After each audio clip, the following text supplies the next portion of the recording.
القمه. خلينا نرحب بالناقد الرياضي الكبير استاذ مينا يونان. اهلا بيك. اهلا بيك يا استاذ. انا مش عايز اقول الناقد الرياضي الزملكاوي، لا انا ايه يعني، هو انا لازم مش عايز اقول يعني، من بس غير خلاص هي خلفيه الناس انتمائيه فاهمه يعني. الناقد الرياضي الزملكاوي. لا مش من غير هتقول لي مبروك زملكاوي. وتقول للجمهور الاهلي مبروك طبعا، مبروك للنادي الاهلي ومبروك لجمهوره ومبروك لحضرتك طبعا. بس هو ماتش في الاخر ب3 بونت، ماتش جوه الدوري ب3 بونت.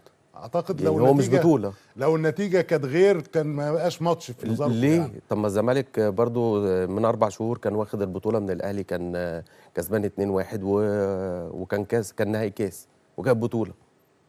خليني اقول لك انما ده يعني، ماتش ب3 زيه زي اسوان، زي ما انتوا الاسماعيلي. خسرتوا 3 في اسوان، مش هنتكلم على اي ما انا الزمالك بقول بيخسر لك هما ازاي. 3 بونت هو هما في الاول. كيرف الزمالك خلينا نكون صراحه مع بعض، الزمالك بقى له 5 مباريات ما بيكسبش.